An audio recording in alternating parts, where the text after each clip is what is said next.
Welcome to Council's Judgment, Episode 3. Today we have a very interesting metagaming kind of topic. We're going to talk about main decking hate cards, aka sideboarding in Canadian Highlander, the 100 card format that doesn't have sideboards. So we're going to just go through various different topics and card slots that you can perhaps dedicate to your specific local metagame and what you're seeing a lot of.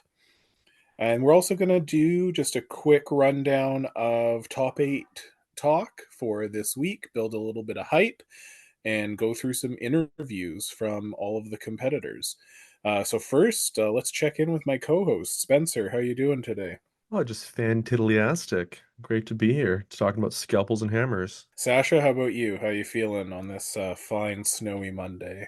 I'm doing great, Willie. It's good to be here. I think this was a topic that Spencer and you wanted to do fairly early in our episodes here, and I think it's a great thing to talk about. One of the main drawbacks, I would say, that people or complaints people will have about Highlander is the lack of sideboards. And I know it's been a contentious topic in the past about not having sideboards versus having sideboards. And it was, I believe, at one point experimented with. But I think with the card quality of some of these sideboard cards, as we'll discuss, you can shore up matchups without having, karma against mono black or whatever your absolute extreme examples are going to be.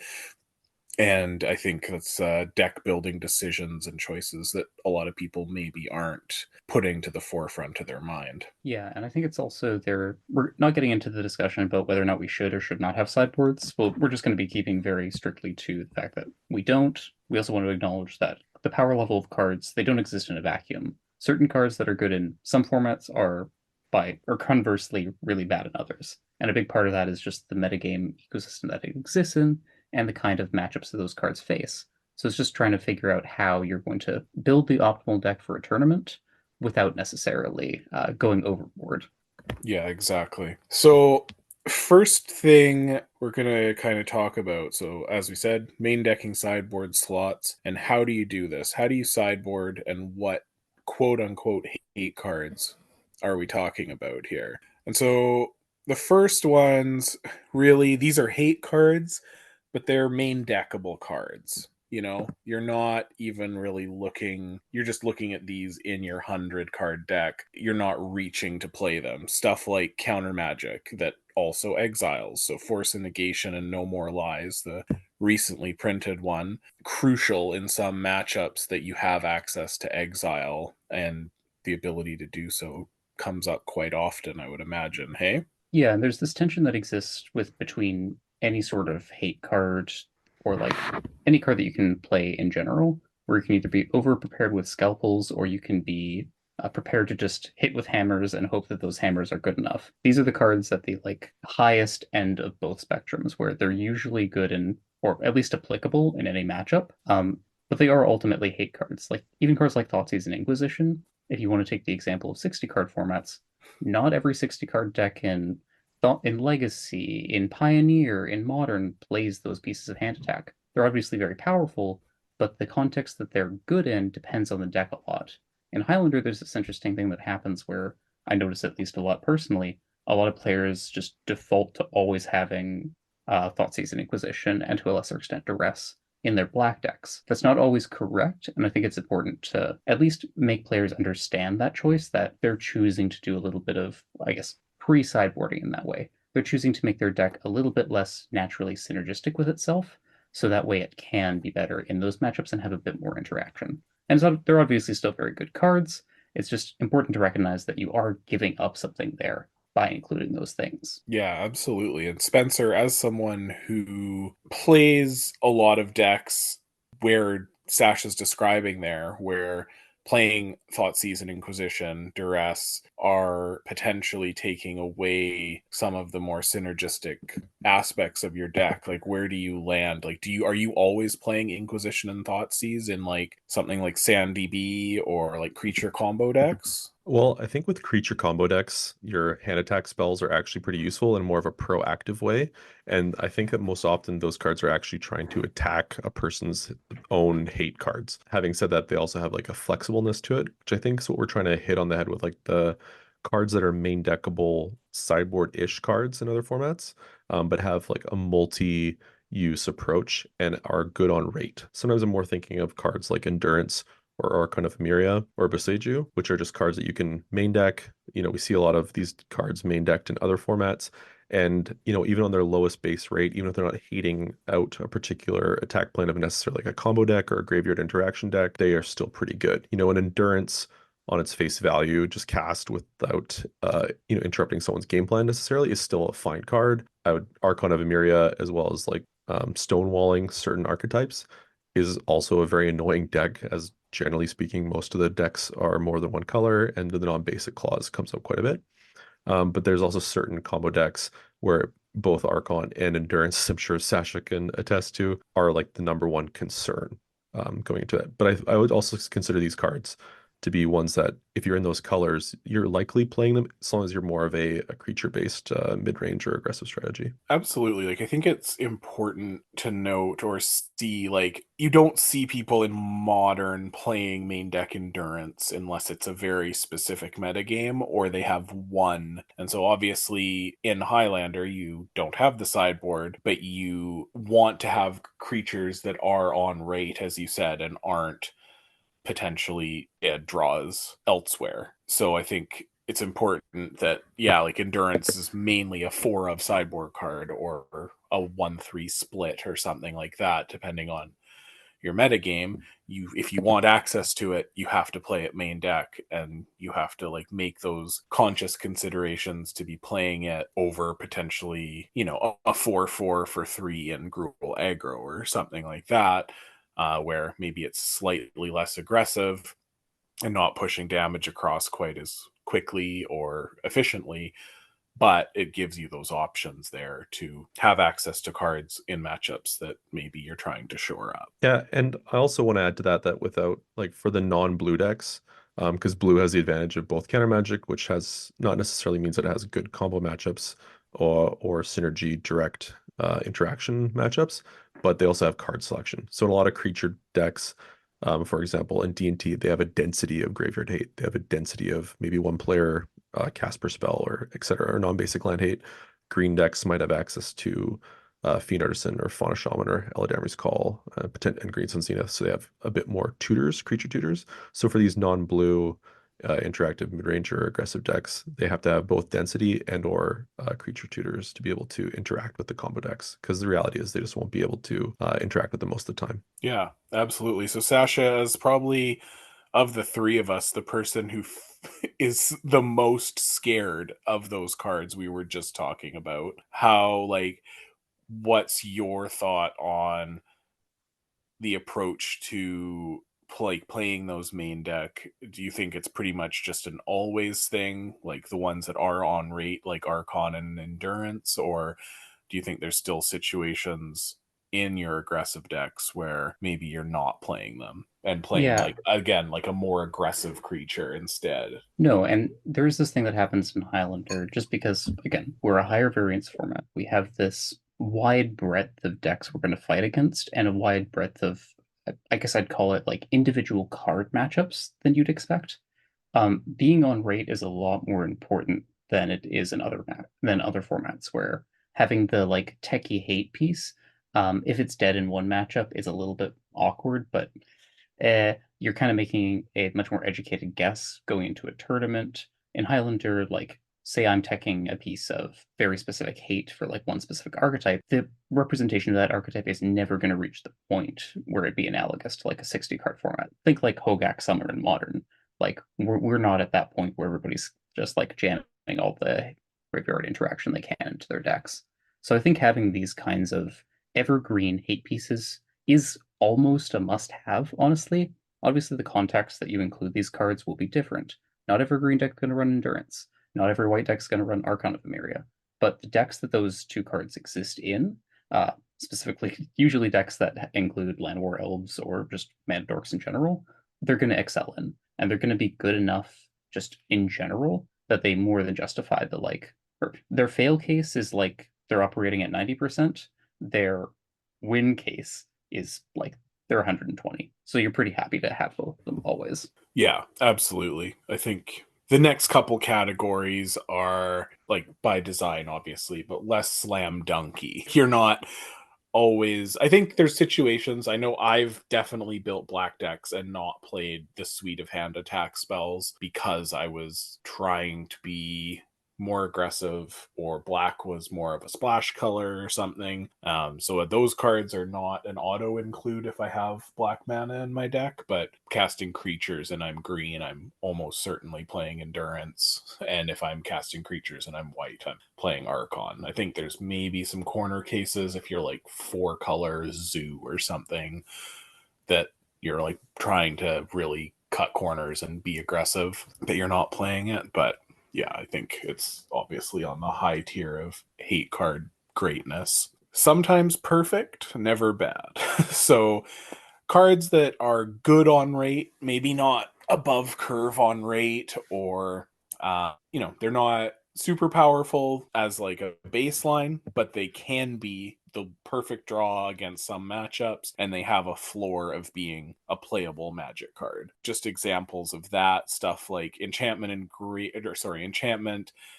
and artifact hate creatures, Qasali Pride Mage, Cathar Commando, Outland Liberator, Canker Bloom.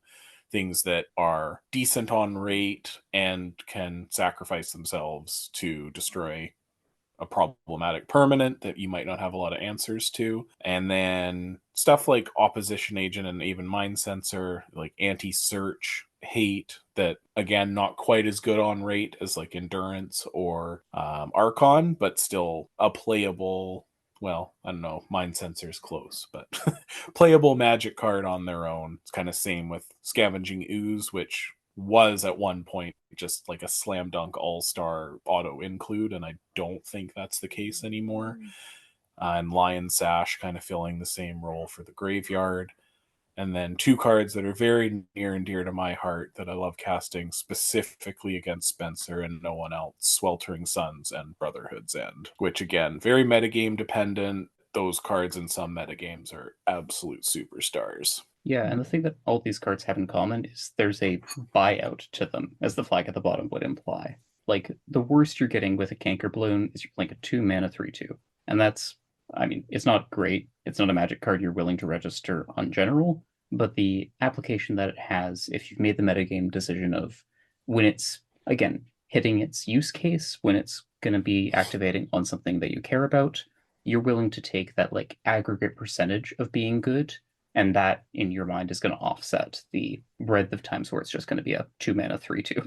And the same's true for a lot of these cards. Yeah, it's interesting actually that all the ones that we kind of talked on are 2-drops, because I always find 2-drop to be kind of the hardest thing when you're building semi-aggressive or like creature toolbox type decks. I think like Spencer can speak to that more as kind of the master of that archetype on the podcast, at least. But like, what are you looking for in that slot, Spencer, of like flexible creature that can kind of deal with pesky permanents? Are you generally including at least one of those in your lists? I mean, obviously it depends like what archetype you're building, what the colors you have available to you, but often 2-drop is a nice slot for most of these cards. That's coincidentally where most of them sit, because they can play as a 3-drop. You can tutor them and play and like execute them as like on your Greenstone Zenith, for example, or a Fauna Shaman as a 4-drop. So, not necessarily ideal for on curve, but most of the time they're dealing with a permanent that you would have difficulty dealing with in general. Being on 2 means that, and often they have a fair enough power that they can actually threaten against a more control deck, which is important. Most of these cards are cards I've played at one point or another. The being able to search is really important for most of them, I'd say. In most toolbox decks, you have access to somewhere between like 4 and 8 tutors. So you don't necessarily have to have like the density of maybe Canker Bloom, Outland Liberator, and a Bosley, but it helps to have kind of 2. So often I think I'm looking at like, if you have like an Abrade or another splash artifact take card, I'm still looking to have like 2 or 3 artifact destruction, artifact and or enchantment these days with the current kind of meta. And then usually I'm looking at 2 to 3 graveyard hate cards, and it's preferable if you can tutor them. That's one of the nice things about Scavenging Ooze and Lion Sash is that they're both tutorable by cards within those archetypes and also within those colors. Also, I find that Opposition Agent and Ava Mind Sensor, they tend to come in and out of favor in our format. But even if they are played against a multicolor deck that's fetching a lot, being able to stifle mana production is important. As often in those strategies, you're not looking to play a super late game. You're trying to either play into the early mid game with an aggressive like creature-based strategy, or you're looking to play some bit of a mana denial in the mid range with efficient threats to close out a game, and those can both help with it. I think D&T having access to several of these cards has like really helped that deck out in a lot of matchups. Op Agent, just because of the colors it's in, we don't see as much, but is obviously a very powerful card. Yeah, Opposition Agent's an interesting one. As you said, I think black is unquestionably the worst color in Highlander. It has its support roles, obviously, but I've been trying different black decks this year. I've probably played Opposition Agent in every single one of them, and it's interesting how different the role it can play is depending on what kind of deck you are. Like if you're pairing black with like aggressive threats, or you're like a Moxen deck with all the like triple Mox or Mox Mana Crypt into Seasoned Dungeoneer and White Plume and everything, I find the temptation to hold up Opposition Agent instead of playing one of my aggressive threats. It's like this imperfect balance where I feel like I can never make the right decision on what you're supposed to do there, because obviously it feels fantastic when you get someone with Opposition Agent, but playing it end of turn instead of taking the initiative or something a turn earlier than you could have. It's an interesting decision, and see some more of it, because I think black's going to get some nice tools in the next couple sets from what we've seen. So I personally want to see no more Opposition Agent. No mercy. yeah, Doomsday, not a friend of Opposition Agent. Yeah, and this is kind of, not to harp on the point, one of the weird things that Oppo Agent, that I think one of the situations that's I think is kind of analogous to Oppo Agent is actually like the newer Tashana's Tidebinder, where they're both these 3-mana 3/2 flash creatures that can get lands, and then have secondary side uses that can be applicable. And I think that people weirdly aren't thinking about those two cards being analogous, but I definitely feel like they're in a similar spot. Like if you're a deck that wants to play Tidebinder, you're a deck that wants to play Oppo Agent. And Tidebinder is like not necessarily a deck you're always putting into like your like blue-based like kind of tempo-y deck, in the same way that Oppo Agent won't always go in that sort of deck too. One little thing too, I just want to add that I find a lot of newer players in the format, when they're frustrated by like losing to a particular synergy deck or a combo deck too, they think, oh, well, I have access to this one card and I have 2 or 3 tutors for it. And they think that's enough. But it's like, for example, against a graveyard interaction deck or, an artifact deck, never mind like a hard scalpel card like Collector Oof that we'll talk later. But if you don't have like several ways to answer a problematic permanence or an interaction type, it doesn't matter if you just have one and a couple tutors. You need to have redundancy. So for example, if you think that just having Death Ritual or just having a Scavenging Ooze means that you won't lose to Reanimator, I have some bad news for you. You probably would more ideally want to have 3 or 4 access to Graveyard Hate. And even then, like there's a bit of give and take to both mulliganing decisions and how important that card is in the matchup versus like just keeping a playable hand or a good hand. Yeah, 100% agree with that. The other thing that people, I think, miss oftentimes is these hate cards. Part of the power of all the hate cards we're talking about here is that, aside from Sweltering Suns and Brotherhood at its end, they're clocks in addition to being hate pieces. And that's the thing that a lot of these cards actually do. They don't actually end the game on the spot. They're not this hammer that says, you're going to lose the game 100%. This says, I have 2 more turns to kill you. That's usually what these cards mean, because you're going to have to spend resources digging for the removal spell. And that's the only way you're going to get out of it. Yeah, absolutely. And just I can't remember honestly if we touched on it on the first episode, but I feel like I've been building decks for a long time, and I've had, I think, one of the most interesting points deck building wise, or lessons I've taken from the last even few years, was from Spencer fairly recently. Just a conversation we had about how important it is to have card slots that are similar, and realizing that just because an effect's worse doesn't make it unplayable. And like just Spencer playing stuff that like burst lightning in like a Naya deck or something, which normally I wouldn't play, but it's just a slot that he knew he needed to have for, he wanted X amount of 1 mana removal spells. And it dries up pretty quick in ones that you can play. And I've really started to take that philosophy in my deck building, and I think it's very pertinent to this point where he's saying, you need access to 8 to 10, not 1 to 3 when you're trying to beat a certain deck. And you really want to be able to have a mix of, hammers and scalpels, basically. Like, you can't just play like Chalice of the Void against Living End or Leyline of the Void against Hogak. Like, those aren't playable Magic cards in this format for the most part. So I've definitely taken a page and stolen that from Spencer when I'm building decks lately. Well, and the format itself has changed, I think, a lot from maybe the time where I gave that advice even. For example, back when I think a lot of the time people were not playing a lot of removal and were getting frustrated or upset they were losing to either creature combo or just having a hard to answer threat on board. People would be playing 2, 3, maybe 4 removal spells, and comparing themselves to like a 60 card singleton deck. But it's like, well, if you want to do that, if you want to be playing a removal heavy interactive deck, you need to be playing more like 8 removal spells. If you're like, well, I reliably would like to have one on turn 1 or in my opening hand. It's like you can't just have 4 bolt equivalents.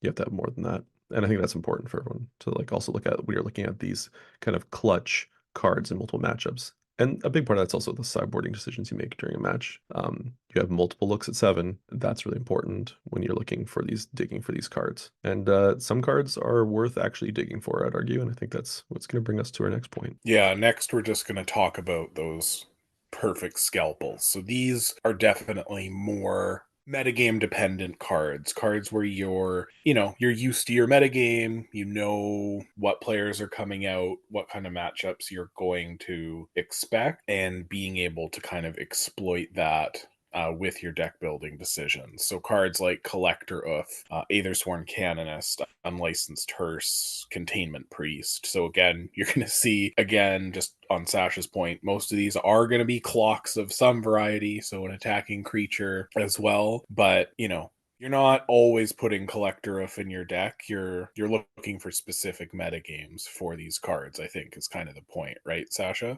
100%. And like, again, you kind of are priced into the mean clocks, but the other part about that, or the other part of these cards that I think really exemplify how powerful they are, a lot of these things in the decks they go in, they actually have some negative synergy.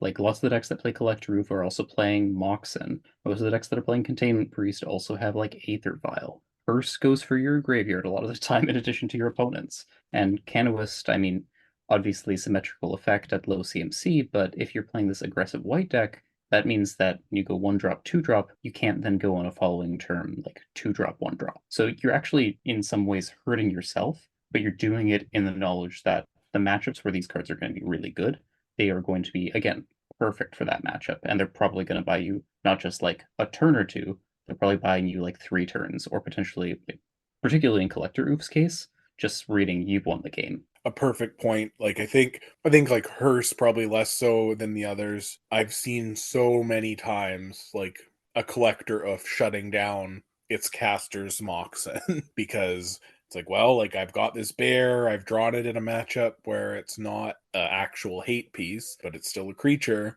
And so you run it out, and then all of a sudden you're like mana choked because you're cutting off your own mana supply. So it's definitely very an interesting tension with that one in particular, because it, more than the other ones, I think, can just straight up win you the game against academy decks or certain other decks as well. So very metagame dependent and very deck building decision dependent. Like, you need to be confident that it's worth it, I think, right, for these ones, Spencer? Yeah, I mean, I think that Collector is probably like the hardest scalpel on this list. There's several decks that have an extraordinarily difficult time beating it. The other cards, like Canonist, we look at as like a functional replacement for Archon. So in those matchups where you'd find Archon be good, you're looking for that second copy of Canonist. Containment Priest, more hard graveyard hate. And Unlicensed Hearse, there is actually quite a bevy of good graveyard hate in the format. The reason I think Hearse is another great option for creature decks that want to, attack the graveyard is it presents a serviceable clock. Obviously, cards like Rest in Peace, enchantments are notoriously difficult to interact with in this format. Those ones can quite shut something down, but a worst case scenario on a Hearse is that it can still present a functional clock, and even in a creature mid-range mirror, it can be an irritating permanent, whereas the Rest in Peace might just shut off a Tarmogoyf, but that'd be presumably about it. When you look at cards like obviously like the similar story to a card like Thorn of Amethyst being just tacked on the Thalia makes Thalia quite good. I feel that Thalia's heyday in this format is a lot less than what it once was, but still quite a good card as well. Yeah, I think I've been in someone who plays a lot of blue-red and has historically played a lot of blue-red. Thalia has been a thorn in my side many times, but you've gotten enough one mana ways to kill it that it's definitely worse than it used to be, but still a very annoying card to deal with. They're not all equal, that's for sure. So next we've got Scalpels. Just kidding. These cards are traps. These are cards that definitely get cast by a lot of people, and that you'll notice. So cards like Despise, people will play as a 5th hand attack spell. Dreams of Steel and Oil, Cast into the Fire, Haywire Might, which I think we might have a fight about. Beacon Apparition. That you'll see most of these cards are not creatures, so they are hard looking like at a certain effect or looking to do something, but they will be stone dead a certain percentage of the time, and that's not something you're generally looking to have in your deck without very specific reasons, and I don't even think there is many, but I don't know. Spencer, do you agree? Well, I often think that the duress in the hand attack suite goes in and out of favor, and I think the rest of them are unplayable. They're just such a bad top deck, and I already feel like duress is quite a poor top deck if you're not doing a proactive, hard to interact with combo already. I think Haywire Might is playable. It's also like a convenient answer to some problematic permanents like the One Ring. Sometimes there's a lot of One Ring decks that also like having access to it with their own saga as well to get rid of it. I also think that it's often touted as quite a good card, and I don't know if I quite agree with that. Beckon Apparition, I just feels like a bad Cling to Dust because at least Cling to Dust can cycle for itself. I feel like some of the modalities of things like Cast in the Fire, not super good. Before, earlier, Sasha and I were having a conversation about cards like Roast, and just how like the upper level damage spells sometimes people look at for certain problematic creature cards, but there's a definite like shelf to how many of those you can play in a deck without them either doing damage or having more options available to them. Yeah, like all of these cards speak to this, I think, underlying consensus. Like, even if Canlander players are including these cards that I would call not good, they're still including these things over Rest in Peace. Like, the kind of hard hate pieces, there is this understanding, like, okay, you can't register Leyline of the Void in your deck, can't play Rest in Peace. Like, Trinisphere, to a lesser extent. I know there's some people who like that card and some people who don't, but it's not super playable. But all of these cards, like, people are at least thinking to themselves, okay, this will be good like in a couple matchups. But I think the two traps that falls into is that they haven't run the math on how applicable they'll be in the case of like Despise, Dreams of Steel and Oil, and Cast into the Fire, or they're so locked in on targeting like a specific problematic permanent, they're not recognizing the like infinitesimally small percent chance of, okay, this hate piece that is like really good scalpel against that one card. It's only going to show up and only be good when your opponent's drawn that card, they played that card, and you've drawn and played your hate card in a appropriate time frame for that. And the chance of that happening in a 100-card singleton is just an order of magnitude away from 60-card formats. Like Haywire Might in Modern has the benefit of, oh, there are tons of decks that play the One Ring. They play 4 copies of it. It's a 60-card format. It's like if our format had like everybody could play 6.7 copies of the One Ring, I'd be much more on board with Haywire Might. We don't live in that world though, so that sounds like the kind of format I would enjoy, to be honest. definitely be cooking. And Roast is just more the commentary of like when people are talking about these like reaching certain damage thresholds, you should be thinking about those cards in the like aggregate percentage of the creatures you're going to likely face, opposed to like, oh, I really need like X number of answers to Shieldred, for instance, out of my red deck because I really can't beat that card. Honestly, it's just better for you to say like, I'm going to lose to that card, or I'm going to be so far ahead at that point in the game, I'm going to win anyways. I think also like specifically with a card like Roast, just to like on the 2 CMC removal packages, you want it to be kind of unconditional removal or be quite advantageous, potentially like a 2-for-1. In most colors, you have access to an unconditional removal at 2, or at least in like a lot of the trading removal cards suites. So you'd want to be looking at something that has better quality or could potentially remove like any creature or planeswalker or another sort of artifact for example. And I think that some of these other cards too, they kind of resemble to me like the core Firewalker versus Sanctifier and Vec like table of axes sometimes, whereas Sanctifier and Vec is a hard hate card, not just for the graveyard, but with protection, black and red, hits multiple decks and archetypes that you're likely to run into during a tournament. And its base rate is still human for a lot of the D&T archetypes.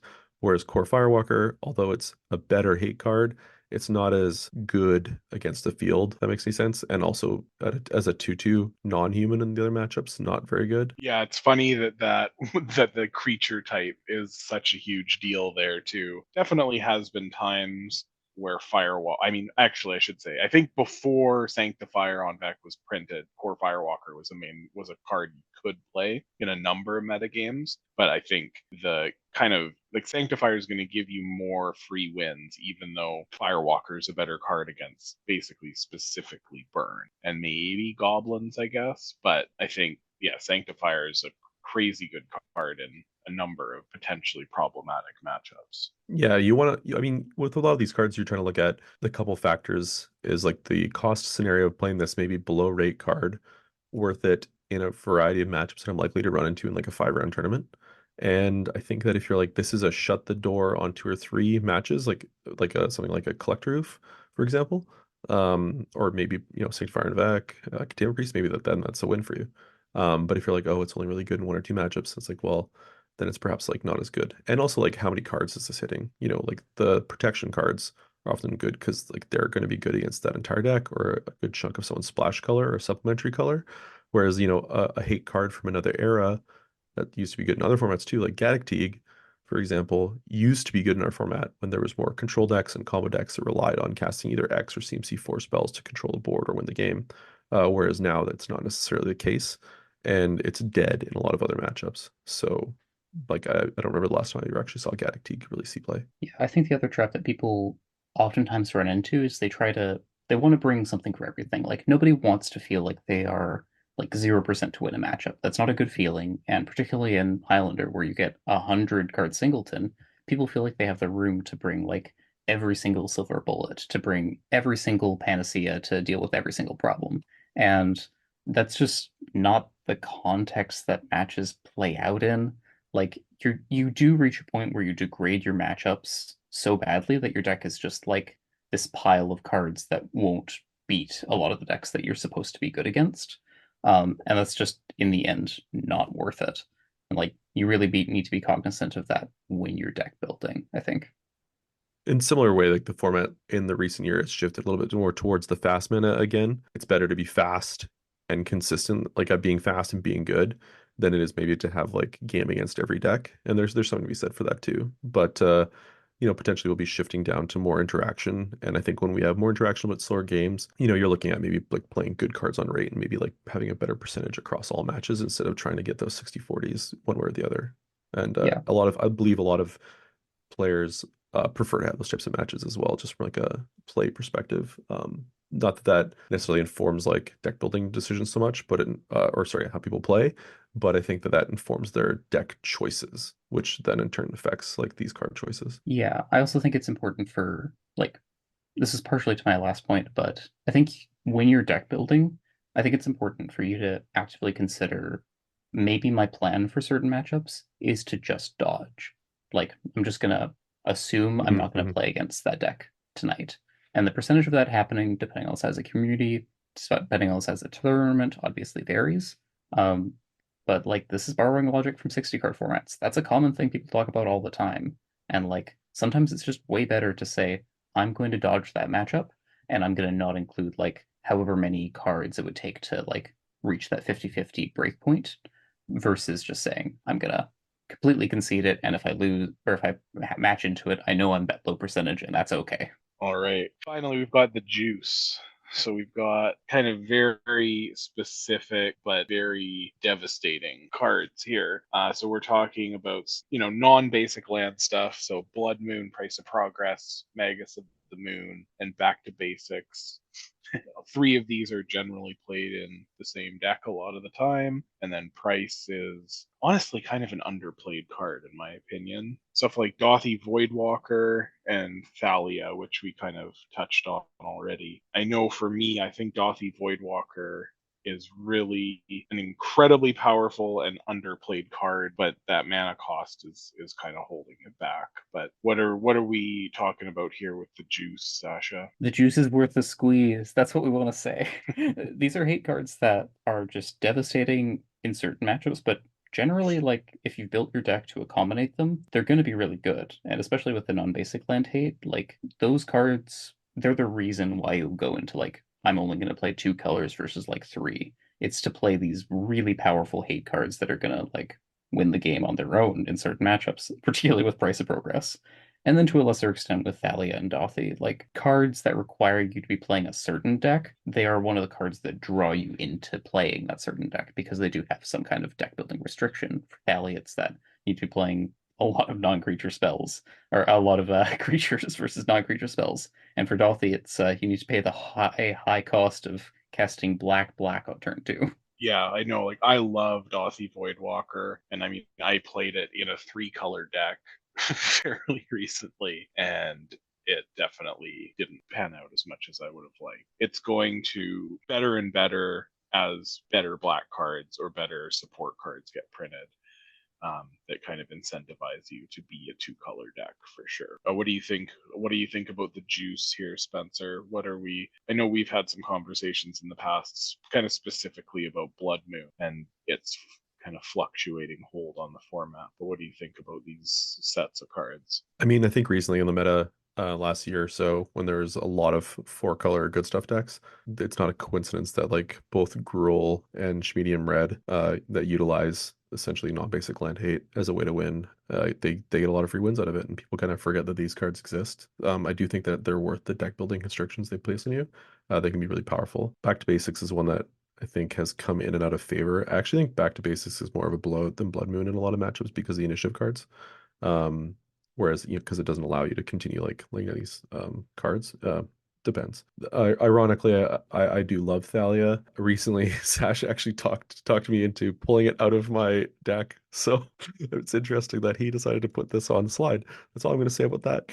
It makes you feel better, Spencer. I was like half a second away from putting it in the corner with a bunch of copium around it. So Fair. I think most of these cards are worth it. I think Dothi Voidwalker is so powerful in a lot of other ways, even like a fair matchup. But like the prohibitive cost and also the fact that black is often wanting to be on the defensive, I find, as a support color. So it makes it a little more difficult. Yeah, I do think the one of my kind of classic 1-card away decks is the blue-black kind of mid-range deck that Noel kind of built earlier this year. I played it once and lost in the finals. I can't remember if Noel got a win with it or not. We can figure that out shortly, maybe. I think that's kind of a deck Dothi Voidwalker really shines in, but again, not quite there in terms of being at the top or close to the top. Any final thoughts on our sideboard cards, gentlemen? Or is there anything, any closing wisdom you have as elder statesman of the format? if you're playing Death and Taxes, play Thalia.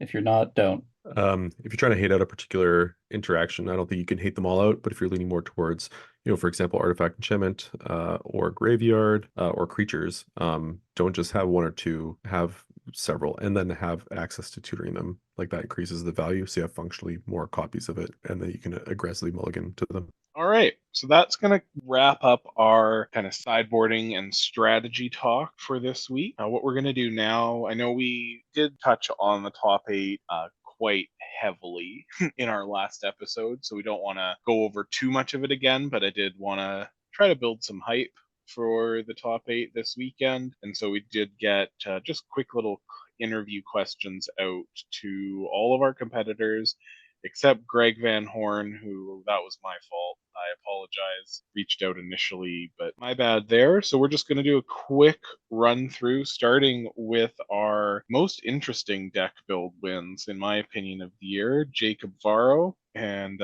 Jacob, famous locally for being the player to play 5-color Thoughtlash, Fastbond, Thassa's Oracle deck the whole year. Our questions to all of our competitors were, what's your favorite deck of the year, your favorite card, and craziest card or interaction that came up for you this year? So Jacob's favorite deck of the year is 5-color Oracle lands. His favorite card of the year is Valakut Exploration because it's very fun and provides a lot of choices and strategy throughout the game. And craziest or funniest card he's played is Field of Dreams, since no one else has ever cast that card. Yeah, so Jason got 3 wins this year, pretty much playing Martyr tokens the whole time. And as we're recording this podcast, not to date it, he's in the finals of another win. His favorite card is Winota. You can see how powerful it's been in that deck, being able to get lots of triggers off of it with all the tokens, putting Caves of Chaos Adventure into play. I'm pretty sure every time he's ever flipped with Winota. Again, the craziest deck he's played with this year was probably his attempt at Sultai Midrange. With dredge cards as well. This was a really spicy brew that he cooked up, but kind of taking some cues from the old like Pioneer dredge decks, playing things like Lawless Troll. Real spicy brew that he put together, but definitely the Martyr tokens aficionado over here with Jason. Papa Noel, but 6.5 wins this year. It's an inside joke.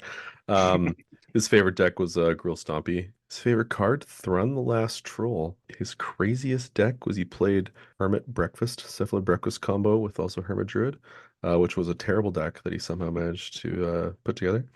And the craziest card that he played this year was Kazali Ambusher, beating Ben Wheeler specifically in a finals with it, which was very tasty. So good. Gave me the yum yum. But to be clear, that card is really bad. Good modern sideboard card, though. Speaking of, there was a hot second when Ragavan specifically got printed, and that was it. Yes, yeah, better than nothing. So Robin, the OG, the Godfather, has 5 wins, with 4 of them coming in January and February. So Robin kind of booked his ticket very early, and he missed a lot more Monday than usually would. He was really kind of one of the pioneers of Turbo Initiative, and really like just working on accelerating very quickly and dedicating your point spread into accelerating into the initiative threats. Some interesting cards that Robin has played this year. He is the pioneer of Contagion. I know I've been got by it a number of times. And he got a win with Jeskai Tempo with Poppet Stitcher and Stubborn Denial, 2 absolute classics there. He also wanted me to say that Storm is packed full of junk cards. False Memories is a pretty bad Magic card. So yeah, and Robin also wanted make sure that everyone knows that in this format, you can try to be a shark to win, but it's also fun to just play silly shit. If you do what's more fun, you will win. The wins will come naturally to you. Play your pet cards and shoot for the stars. So really inspiring message from Robin there. Greg likes RDW. He thinks it's really cool. He also likes Scroll Blitz, and is very good at figuring out the math and the value of a lot of those red cards. Sorry, Greg, if you're listening. This is my fault that you didn't have more stuff on. All right, Sasha, take us away with Thomas. All right, Thomas got 3 wins this year. His favorite deck has been Seekerwalk, though he enjoys playing the non-Kiki build more. In terms of wins, he only played Jeskai Green or Seekerwalk this year, and I believe all of his tickets were punched exclusively with Jeskai Green, with the exception of the playoff where he played Seeker. Spiciest card he played was Counterbalance, which he says it's his true love to play a do-nothing enchantment that has extremely high variance, lots of psychic damage. And he failed to send me a picture at all, so now we have the Fellowship of Thomas. Yes, I got 5 wins this year now that I'm consulting the thing. Favorite deck to play was probably Doomsday Breach, honestly. That deck, it was a real delight to both brew it up and then keep playing it and kind of refining it, and also to feel like it hums really nicely compared to any other combo deck I've played. And it feels good to, like, what I was going for was to play Ant from Legacy, and it really does feel like Ant from Legacy. In terms of the spiciest things that I've played this year, it's probably, and this is partially for you, Wooly, too, the, like, rattled off double wins with 10 Triome, 10 Duel, 10 Fetch Midrange that I got 2 wins on, and then you got a win on as well. Yeah, that was a sick time period for sure. Nice. All right, and last, I think, but not least, we've got Resident Hunk Spencer. So we'll let you lead into your own info here. Well, this year I got 1.5 wins on Elves, and that meant a lot to me because I got to play in more than one match a card, Shared Triumph, which protects a creature type, and I named Oof in both of them, and it felt really good because I was playing against Academy decks. So let that be a lesson to you, Academy decks. You never know when someone's going to bring their pet deck with a pet card inside of it. I think I'd echo Robin's point that although I think it's important to try and, have a competitive edge and like build decks because obviously the competitive nature of the format is fun for a lot of Eternal players, but it is a style point if you can play pet cards and win with them. But just make sure that you actually get the dub so you can rub it in their face. Yeah, don't be like me and lose 2 finals with Rotting Regisaur in your deck.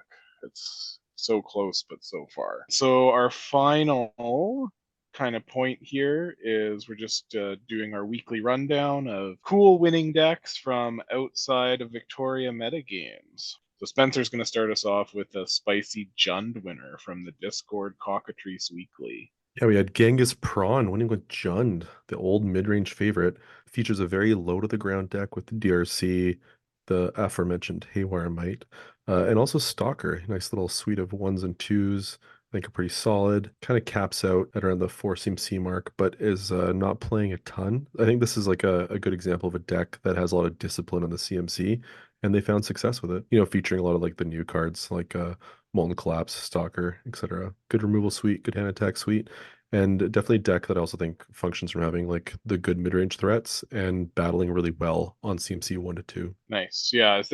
Is there's that art there? Is that Slimefoot and Squee? Yes. No comment on that trash card being played, but I appreciate it as part of the styling of Jund. As one can say, it's a card. It's a card. It's like playing Putrid Leech in like post 2010 world, Good in Aristocrats? It's not. That card actually surprised me. I had it cast against me, and it messed me up pretty good. I'll be honest, but yeah, no, it's a decent. All right, next Sasha, because this deck has Slushie in the name, he is the only person that's certified to speak on it. So. Oh, I am not certified to speak on this, but big props to Fry Guy. I'm just gonna read you some individual Magic cards from this particular pile. We obviously have the Oath of Druids. We also have such includes as Terminus, Supreme Verdict, and a bunch of counter spells. That's pretty standard. We also play LED under World Breach, which is an uncommon combination. What may surprise you is the creature of choice that we're oathing into. It's a Sun Titan. Oh, baby. So this is a put oath into play and flip a coin whether or not you can hit breach before you hit the Sun Titan, and then you're flipping again to hope you're hitting LED or a Lotus Petal in there too. Oh, that's incredible. And on top of all this, he's rocking a very, very robust Super Friends package with Comet, Dak Faden, Jace the Mind Sculptor, Jace Perfected Mind, one of those bad Storm Breach cards Robin was talking about, Minskin Boo, Narset Parter of Veils, Oko Teferi, Renin 6. This is quite the deck, and giant props to Fry Guy for winning with this particular pile. Oh, that's incredible. I love it. A black-red mid-range deck, courtesy of Cyclops 8. And this is extremely my shit, to be honest. I've been working on fairly similar lists throughout the year and just haven't been able to piece it together quite enough where I was comfortable not playing 3 colors. But I really like the looks of this list. Just some of the stuff that you've got a lot of cool little interactions, like Troll of Khazad-dûm with Reanimate, one of my favorite kind of mini combos to throw into black decks, where you just kind of can have these boots turn 1 or turn 2 big creature hands. And he's also playing Oliphant as well, the Mountain Cycler, so that's pretty cool and nice little interaction there. And then yeah, just usually you're getting to the point where you just have a really high density of must answer cards in these colors. Broadside Bombardiers, Caves of Chaos Adventure, the aforementioned Dothy Voidwalker, and then Fury Grief. Just a really well constructed, kind of cool deck. He is playing kind of interesting. I've generally stopped at just Reanimate in these kind of decks as just like an efficient 1 mana spell, could just snag out of any graveyard. But they're also playing Animate Dead, which is pretty cool. I like the inclusion of that, especially when you are playing the a fairly robust hand attack package, also including Dread Fugue. So kind of going to the fourth the fourth level of 1-mana hand attack that we were talking about potentially not going to earlier in the show. I like the deck and I like the idea because it is something I've been kind of working on and haven't quite got to throughout last year. So well done. And they're playing in Donor Raptor, the perfect hybrid. A card that I actually think is better than it reads. Hard agree. I wish this had Gut. Most underplayed card in the format, saying it again. Oh, yeah. Yeah, this deck definitely wants Gut. No, but this is a sweet deck. Big props to Cyclopes. Thanks for joining us, and yeah, we'll be back probably in a couple weeks post top 8, and by then we'll have probably some more spoilers to talk about. There's been a number of very, very spicy cards for Highlander spoiled in the last week or two, so maybe we'll discuss some of those. And yeah, so from myself, thank you for listening and signing out, and over to you guys. Have a good night, y'all. Have a great night. I'll see you Saturday session. March 2nd, bright in the morning.